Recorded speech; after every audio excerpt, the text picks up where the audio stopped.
इंद्र को मध्या क्यों लगी?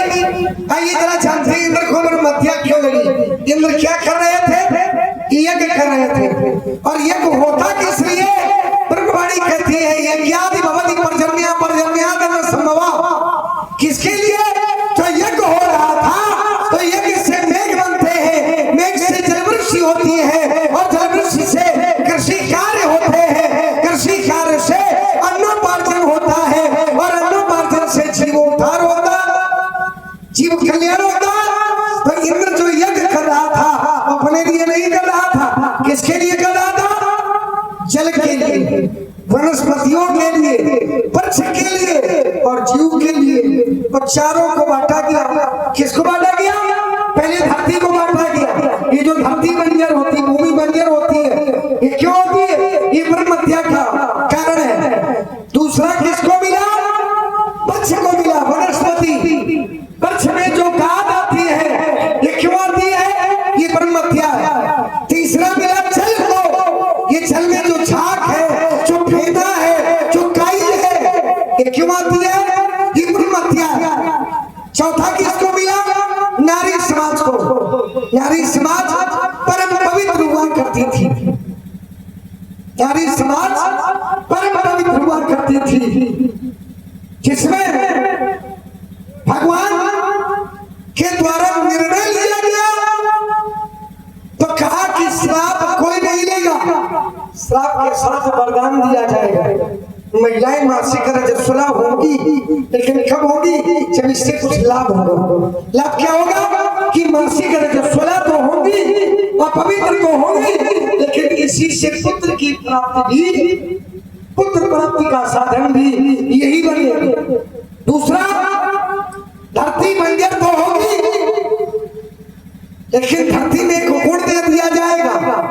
बंजर होगी, लेकिन कहीं कहीं टीले हैं, कहीं कहीं गड्ढे हैं। ये न छाटना पड़ेगा और न पाटना पड़ेगा। न टीलों को छाटोगे और न गड्ढों को पाटोगे, ये अपने आप बराबर होती चली जाएगी। तीसरा, वनस्पति, वृक्ष में गाद आएगी, कौन आएगी, लेकिन कब आएगी? जब वृक्ष को काटा जाएगा और वृक्ष को जहां से काटा जाएगा वहीं से नया अंकुरण भी आ जाएगा। चौथा, जल। जल में झाग होगी, जल में काई होगी, लेकिन किस जल में झाग होगी? जो जल बहता हुआ होगा। और जो बहता हुआ जल होगा वो परम पवित्र माना जाएगा, कभी भी अपवित्र नहीं होगा। तो चारों स्थितियों में वृक्ष के लिए, धरती के लिए, जल के लिए, महिलाओं के लिए ये यज्ञ हो रहा था। तो फल किससे मिलेगा? भाई जो भोगेगा उसे फल मिलेगा। देखिए होता क्या है, एक कारण और, जैसे राजा प्रतापभानु को श्राप कर्म किया गया, प्रतापभानु के द्वारा अपराध किया गया प्रतापभानु के द्वारा, लेकिन फल किससे मिला? फल पूरे परिवार को मिला। अब पूरे परिवार को फल मिला। क्यों मिला? क्योंकि ये परिवार का जो मुखिया है ये मुख की तरह है। और अब कोई कार्य मुख के द्वारा किसी को गाली दी जाए, मुख के द्वारा, अब सोचो कि गाली तो मुख ने दिया, पांव कहे तोड़ दिए गए। भाई गाली मुख ने दिया, हाथ पांव कहे तोड़ दिए गए। तो मुखिया अगर कार्य करेगा, मुख अगर कार्य करेगा तो दंड पूरे शरीर को भोगना पड़ेगा। क्योंकि मुखिया मुख सो चाहिए, खान पान को एक, पालन पोषण सकल अंग, तुलसी सहित विवेक। तो बिना कर्म के कभी भी किसी को फल नहीं मिलता। अवश्य में भोग, फिर मैंने पहले भी बताया था। और वही कर्म प्रधान सत्य का लोगु, ये लोग कहते हैं कि कर्म की प्रधानता चलेगा।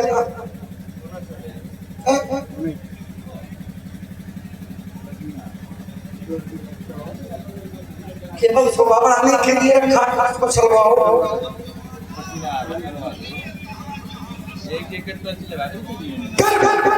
आपके द्वारा कर्म किया जाएगा तो फल भी आपके द्वारा ही भोगा जाएगा। क्यों? क्योंकि परमात्मा कहते हैं आपके द्वारा जो भी कर्म किया जाएगा ये कर्म मेरे द्वारा कराया जाएगा। आपके द्वारा अपनी मर्जी मर्जी से नहीं किया जाएगा। आप वही कर्म करोगे जो मैं चाहूंगा, और जब तक मैं नहीं चाहूंगा तब तक आपके द्वारा कोई भी कर्म नहीं किया जाएगा। आपने एक प्रमाण और दिया, और प्रमाण ये दिया कि बड़ा पुत्र अगर नहीं कर सकता तो बीच वाला करेगा। तो हमारे यहाँ का देखिए, हमारे यहाँ तब करेगा जब बड़े पुत्र का अधिकार किसी और को दे दिया जाएगा। बड़े पुत्र का अधिकार किसी और को दे दिया जाएगा। पिता स्वयं जब ये वचन हार जाएंगे, वो हार चुके, पिता स्वयं ये वचन हार जाएंगे कि पुत्र मेरे अगर हो गए तो बड़ा पुत्र मैं तुम्हें दूंगा और तुम्हारी क्रिया करेगा। तो बड़ा पुत्र कौन हुआ? एक पुत्र दे दिया गया, तो बड़ा कौन हुआ? श्री भरतलाल जी। उन्हीं के द्वारा कर्म किया जाएगा। तो बीच वाले नहीं रह गए, वो भी बड़े, वो भी बड़े, तो बड़े के द्वारा कर्म किया जाए। तो ये कोई प्रतिशयोक्ति नहीं है। माता के कई के केवल एक पुत्र है, और पुत्र का को दान करने का अधिकार ये महाराज दशरथ ने स्वयं दिया है। तो कर सकते हैं, और करना कोई अपराध नहीं है। कब कर सकते, कब कर सकते? बड़ा पुत्र नहीं करेगा, बीच वाला पुत्र करेगा। कब करेगा? जब बड़ा पुत्र कहीं बाहर होगा या किसी परिस्थिति में होगा तो करने का अधिकार है। क्यों है? क्योंकि आपत्तिकालीन मर्यादा नाश, जब किसी आपत्ति में पड़ जाए तो सारी मर्यादाएं आप ला सकते हैं। लेकिन कब ला सकते हैं? जब आपके जीवन में आपत्ति हो, जब आपके जीवन में विपत्ति हो, और जब आप आपत्तिजनक हैं तो दुखित दोष गुण कन्हैया साधु। दुखी व्यक्ति अगर अपराध भी करते तो उस अपराधी के अपराध को भी देखा नहीं जाएगा। अपराध में दुखी होकर के कोई व्यक्ति अगर किसी को अनुचित कह देता है तो लोग यही कहते हैं कि बड़ा कष्टित है, उससे पिछड़ा करना, हमसे चार बातें कह लो। इसलिए अधिकार होता है। कब होता है? जब नियम का सही सही पालन किया जाएगा, और जब तक पालन नहीं किया जाएगा तब तक कोई भी फल मिलने वाला नहीं है। इसलिए कर्म की धमता है। आपके द्वारा कर्म किया जाएगा, तो जब आपके द्वारा कर्म किया जाएगा तो फल भी आपको ही भोगना पड़ेगा। और अगर आपके द्वारा कर्म नहीं किया जाएगा तो आपको कोई फल मिलने वाला नहीं है। व्यक्ति बार व्यक्ति सोच लेता है हम तो बैठे, हमारे द्वारा कोई कर्म नहीं किया गया और हमें फल मिल गया। ऐसा नहीं है। नहीं कश्चित् क्षणवत्, ब्रह्मवाणी गीता कहती है, नहीं कश्चित् क्षणवत् जात तिष्ठत् अकर्मकृत्। आप बैठे हैं, आपका कार्य, आपके नेत्र कर रहे हैं, आपकी वाणी कर रही है, आपके हाथ कर रहे हैं। कभी कभी कर्मेंद्रियां करती है कार्य, कभी कभी कार्य कर्मेंद्रियां करती है, और कभी कभी कर्मेंद्रियां और कभी कभी ज्ञानेंद्रियां। तो ज्ञानेंद्रियों के कर्मों को कर्म नहीं मानोगे, मानना पड़ेगा।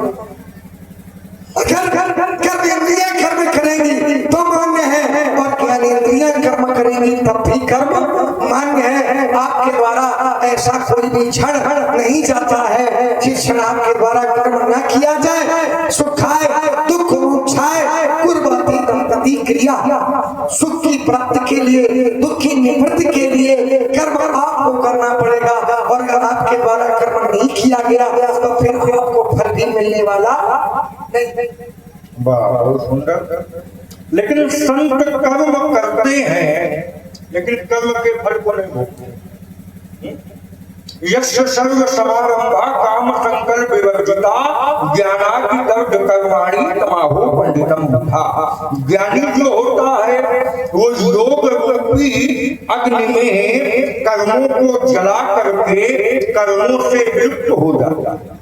तो उसके जीवन में कर्म का प्रभाव नहीं पड़ता। वो व्यक्ति हर समय विषाद में, राग में, त्याग में, यजन में, भजन में, स्वजन में, दान में, दमन में, समभाव में रहता है, समदृष्टि को देखता है। लेकिन जब जीव माया में फंस जाता है तो वो कर्म करते हुए ही संसार में घूमता रहता है। माया, जब माया संसार को नचाती है, माया के वशीभूत सभी हैं। हम आप माया के वशीभूत हैं। माया क्या है? माया परमात्मा की दासी है, लेकिन जीव को ऐसा फंसाती है कि जीव उससे निकल नहीं पाता। एक बार नारद जी ने भगवान से कहा था, ये जीव आपका ही अंश है, आपने कहा है सब मम पिय सब मम उपजाए और सबसे अधिक मनुज मोहि भाई। सभी मेरे द्वारा उत्पन्न है, सभी मुझको प्रिय है। तो जीव को आप अपने बैकुंठ कह नहीं बोला लेते। थोड़ा ध्यान से सुनिए, चर्चा में कब बात खर्चा हो जाए कुछ पता नहीं चलेगा। हाँ, अगर जीव आपका अंश है तो आप जीव को अपने बैकुंठ कहे नहीं बुला लेते। नारद जी ने भगवान से कहा, भगवान ने कहा देखो मैं तो चाहता हूं कि जीव मुझ तक आ जाए, लेकिन माया में ऐसा बंधा है कि मुझ तक पहुंच नहीं पाता। नारद जी ने कहा ये तो बात बनाने वाली बात है, अगर आपकी आज्ञा पाऊं तो 10-50 का वही लेवा के ले आओ। आप आदेश तो कीजिए। भगवान ने कहा ठीक है लिया लाओ। हम नारद जी मृत्युलोक में गए, सबसे पहले संतों के पास गए, कहा ये भगवान के भक्त हैं, ये चल देंगे। संतों से कहा भैया चलोगे, भगवान ने बैकुंठ बुलाया है।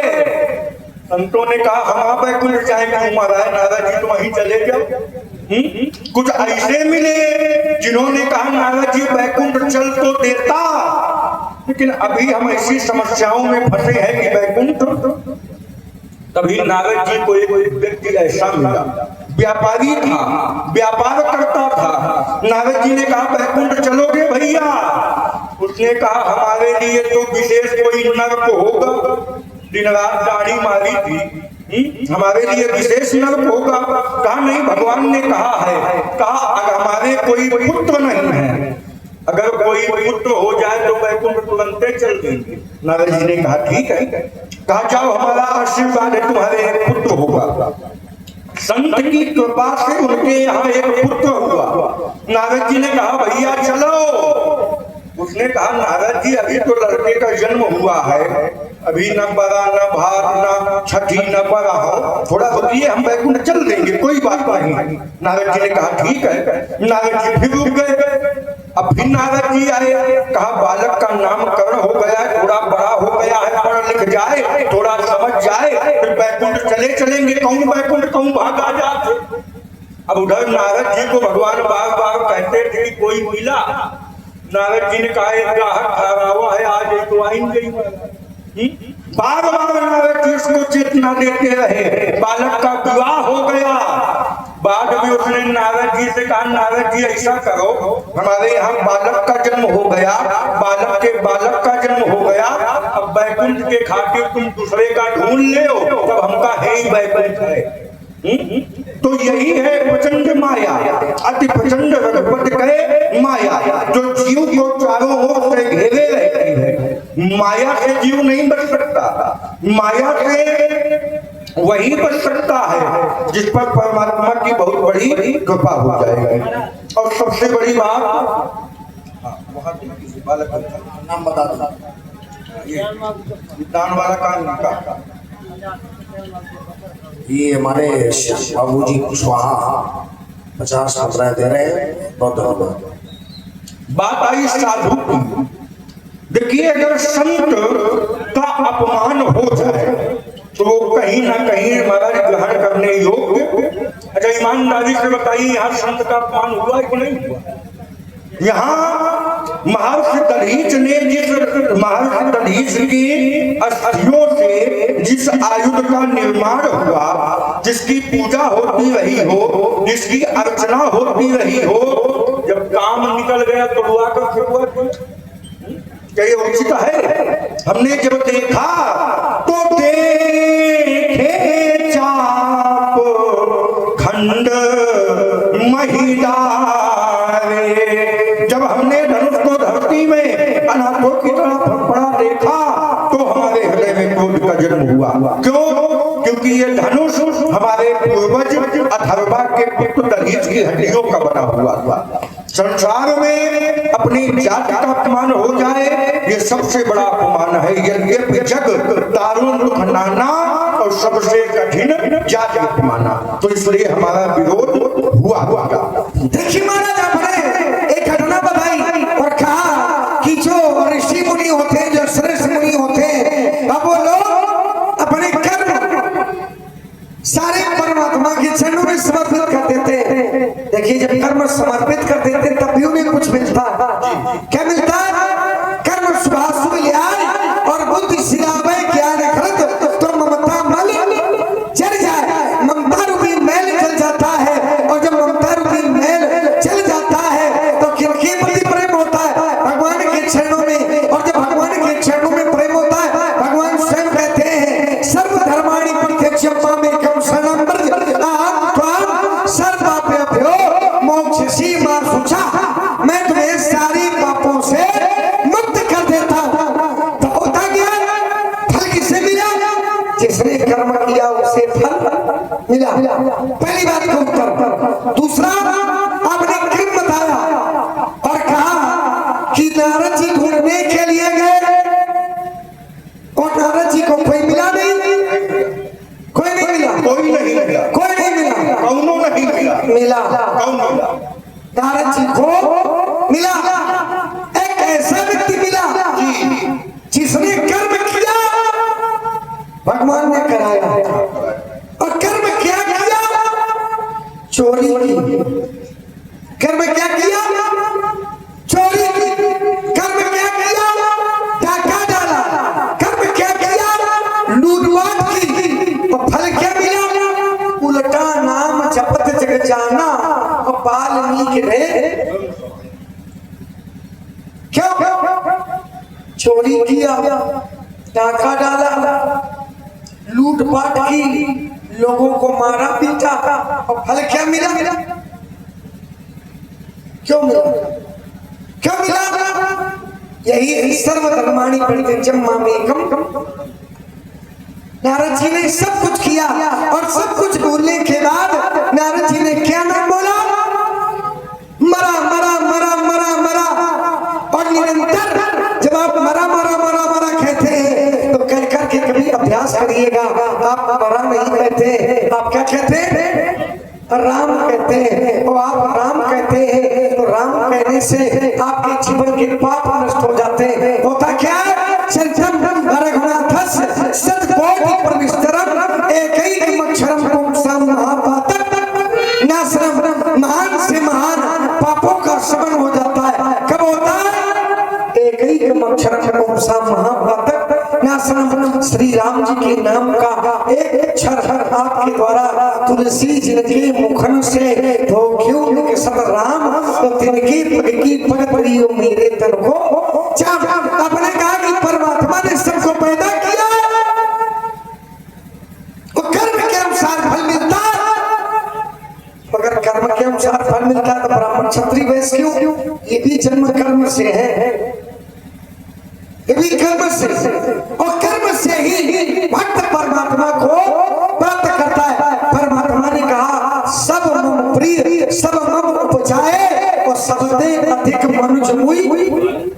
सबसे ज्यादा मुझे मनुष्य प्रिय है। और मनुष्य में कौन प्रिय है? तीनों तुझ। मनुष्यों में ब्राह्मण, ब्राह्मणों में तुझमो सूत्रधारी वेद पाठी वेद विप्रा। जो वेद पाठी ब्राह्मण है मुझे अत्यधिक प्रिय है। ये क्यों? क्योंकि कर्म के अनुसार है। आपके द्वारा जैसा कर्म किया जाएगा परमात्मा के द्वारा वैसा फल दिया जाएगा। ये शुभ अशुभ कर्म अनुहारी और फल हटाए विचारी। आपके द्वारा कर्म किया जाएगा और ईश्वर के द्वारा आपको फल मिलेगा। लेकिन फल तब मिलेगा जब आपके द्वारा कर्म किया जाएगा। तो आपके द्वारा कर्म किया जाएगा तो लक्ष्मण के द्वारा आपको भी फल।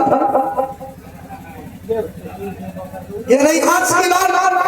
देखिए धनुष तोड़ने वाले को जानना चाहते हैं और जानने के लिए ऐसे नहीं जानना को, जानने के लिए भी परमात्मा की कृपा अति आवश्यक है। जब तक भगवान की कृपा नहीं होती तब तक कोई खेल बनने वाला नहीं है। स्वयं जाने जी देव जनाई और जानत तुम्हें होई जाए तुम्हारी कृपा तुम्हें रघुनंदन जाने भगत गुरु चंदन के भक्ति के का चंदन भक्त के हृदय में होता है, भक्ति का चंदन भक्त के हृदय में होगा तो भगवान को जान जाएगा, और जब भगवान को जान जाएगा तो सुखी नींद जागीर मगाधा और जिन हरि शरण रहेगा।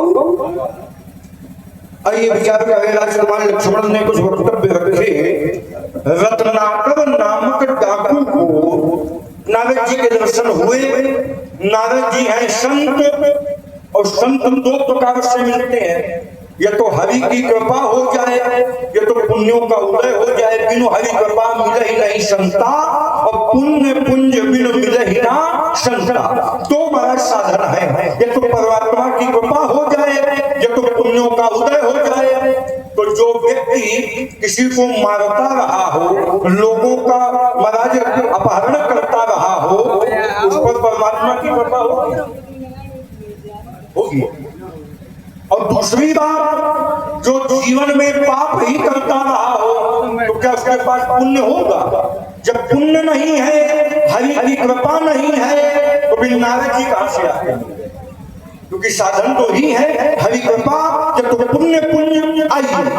अगर नारद जी मिले तो नारद जी को उसने उपदेश भी दिया, जो कार्य तुम कर रहे हो उसमें क्या तुम्हारे परिवार वाले सहभागी बनेंगे? उसने कहा बिल्कुल बनेंगे। कहा जाकर पूछ के आओ।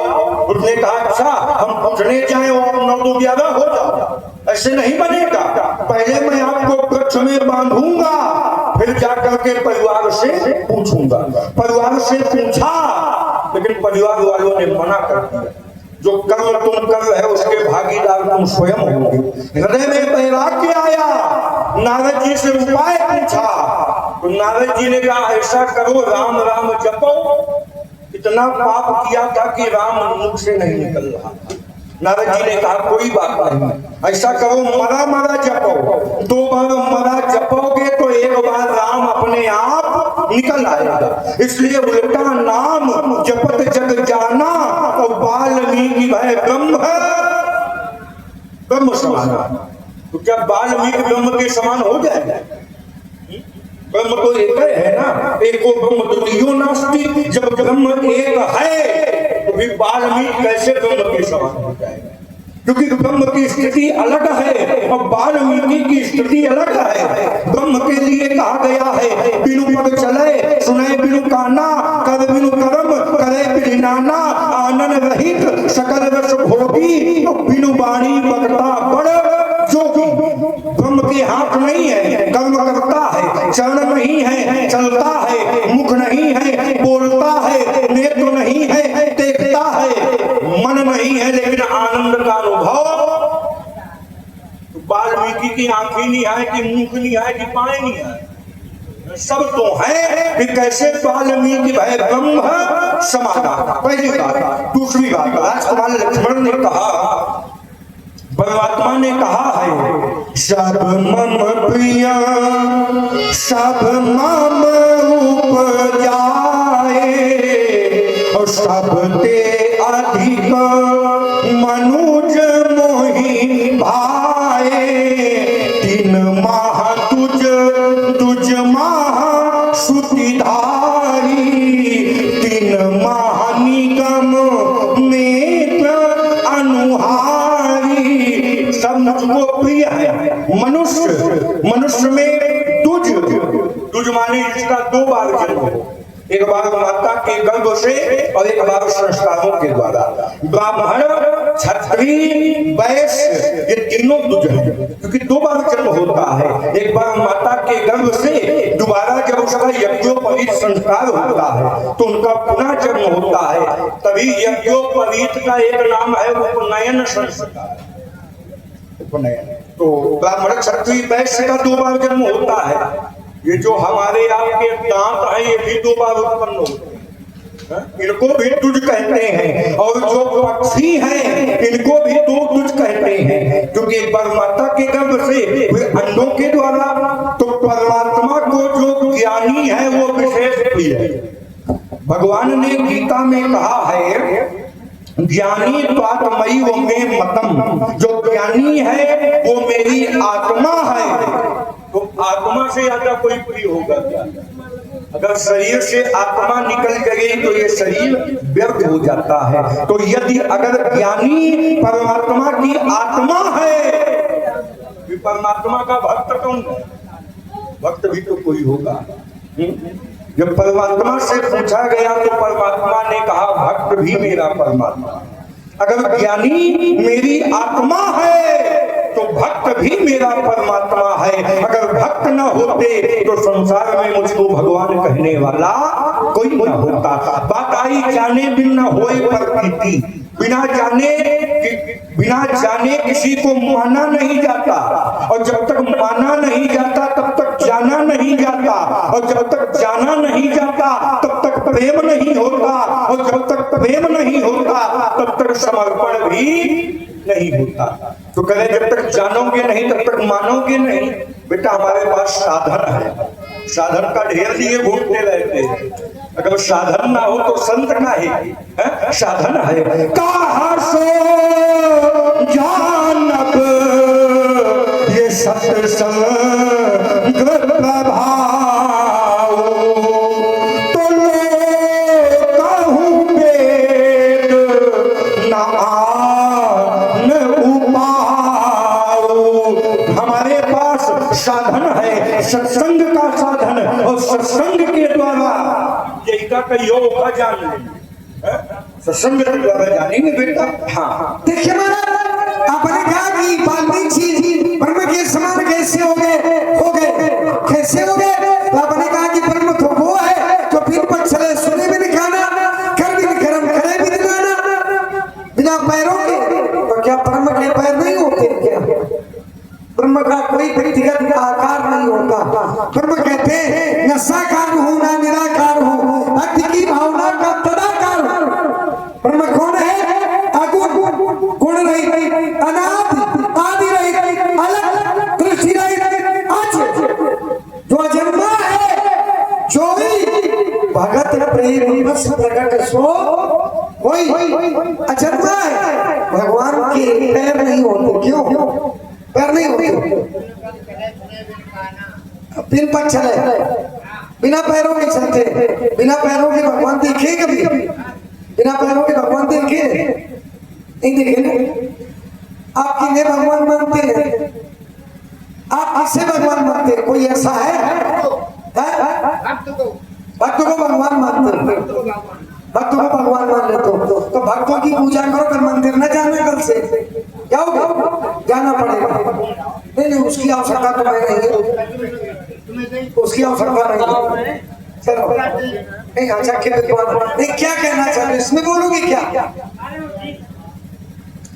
कह रहे भक्त को भगवान, कभी भक्त के ऊपर चावल चढ़ाया है? भक्त के ऊपर चंदन चढ़ाया है?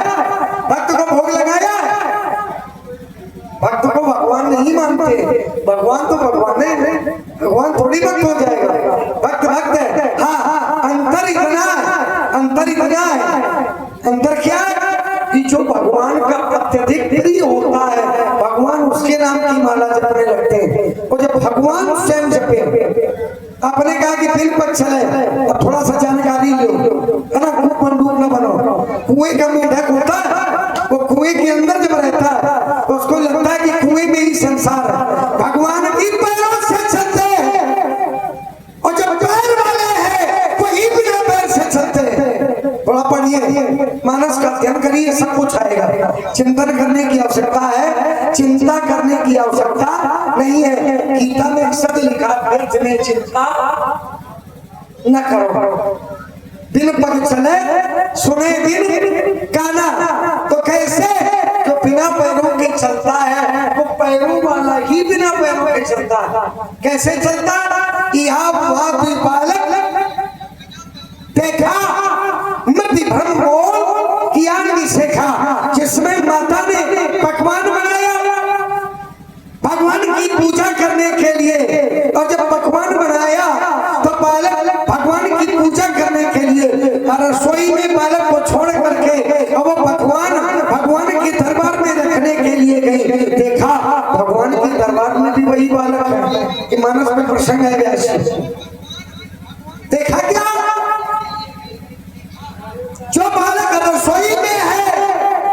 वही बालक भगवान के मंदिर में माता दौड़ करके आई और रसोई में देखा, फिर वही बालक मिला, फिर दौड़ करके आई, मंदिर में देखा, वही बालक मिला। माता भ्रमित हो गई और भ्रमित होकर के नेत्र बंद करके बैठ गई। फिर भगवान ने अपने मुख में दिखरावा माते प्रभु अद्भुत रूप अखंड रोम रोम प्रतिलाजे कोटि कोट ब्रह्मांड। यह बिन पग चले। अब सुने बिन गाना कहाँ है, ये भी बता रहा हूँ। सुने बिन गाना और कोई राजकुमार मिले तो चाहे जैसे बोल देना। जब कभी हम हुआ करें तो थोड़ा सतर्क रहा करो, क्योंकि हम पूरा का पूरा उत्तर देते हैं, छोड़ते नहीं, छोड़ते नहीं। बिन पग चले, बिना पैरों के चले।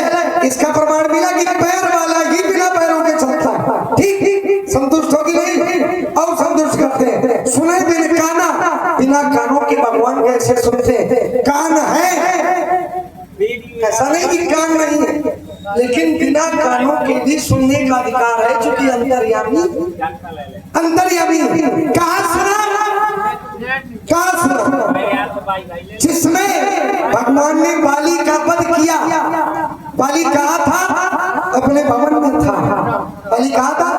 अपने भवन में। और जिसमें भवन में था उसकी पत्नी ने कहा, सुन पति चिन्हई मिला सुग्रीवा, ते दो बंधु अतुल बल शिवा।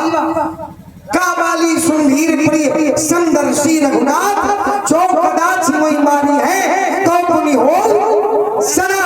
किसकिंदा का खोल करके देखिएगा। बाली की पत्नी तारा ने समझाया कि जिससे आप लड़ने जा रहे हो, सुग्रीव जिससे मिल गया है, ये साधारण नहीं है, अतुल बल सीमा, अतुलित बल के भंडार है, उनसे लड़ने की आकांक्षा न करो। बाली ने क्या कहा? बाली सुनवीर प्रिय, मेरी पत्नी, मेरी प्रिय, सुनो, अगर मुझे राम जी मारने के लिए आए हैं तो समदर्शी रघुनाथ वो समदर्शी है, जो कदाच कोई मारी है तो पुण्य हो सनाथ। अस कई चला महाअभिमानी तन समान सुखी वही जानी। जिसमें बाली की पत्नी ने बाली को समझाया और बाली ने अपनी पत्नी को बताया, उसमें वह राम जी थे। क्यों थे? हम आपस से पूछ रहे हैं, जो बीच में बोले थे ना, इसलिए चलो कोई बात नहीं। उसमें बात है नहीं थे, नहीं थे ना। ये वार्ता कहाँ की है? ये वार्ता किष्किंधा की है। किष्किंधा में भवन के अंदर थे। भगवान कहाँ थे? जंगल में थे। चूंकि 14 वर्षों का वनवास मिला तो भगवान कहाँ थे? यद्यपि चरित्र से आगे बढ़ करके, लेकिन शंका के समाधान के लिए यात्रा करनी आवश्यक है, इसलिए प्रमाण दे रहा हूँ। भगवान कहाँ थे? भगवान जंगल में थे। वार्ता कहाँ हो रही? नगर में हो रही। तो भगवान नगर में प्रवेश नहीं कर सकते। नगर के अंदर भवन के अंदर तारा और बाली, ये चर्चा चल रही है। लेकिन जिसमें बाली को भगवान ने मारा, और जब बाली को मारा तो बाली ने कहा कि मैं बैरी सुग्रीव प्यारा और कारण कवन नाथ हुई, मुझे क्यों मारा? तो भगवान ने क्या उत्तर दिया? भगवान ने क्या कहा? अनुज बधु बाद में पत्तो पत्तो बोले, चलो बोले चढ़ देखो। क्या कहा भगवान ने? भगवान ने कहा, मूल तो अतिशय अभिमाना, नार सिखावस करसिना काना। काना, नारी की बातों को तुमने ध्यान से सुना नहीं। तो भगवान ने कैसे सुन लिया? सुने बिन काना। कर्म बिन कर्म करे विधि, बिना हाथों के कर्म करते हैं। ये कब किया?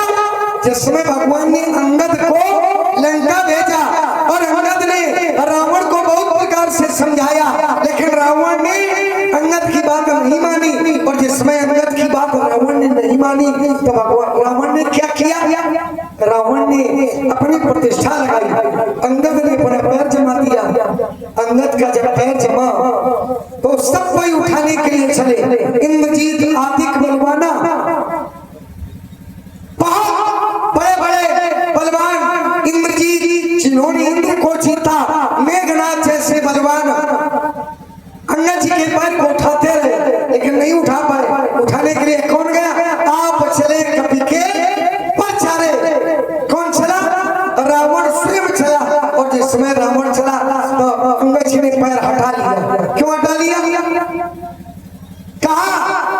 कि हमारे पैर को पकड़ने से तुम्हारा कल्याण नहीं है, अगर पैर ही पकड़ना है तो श्री राम जी के पकड़ो।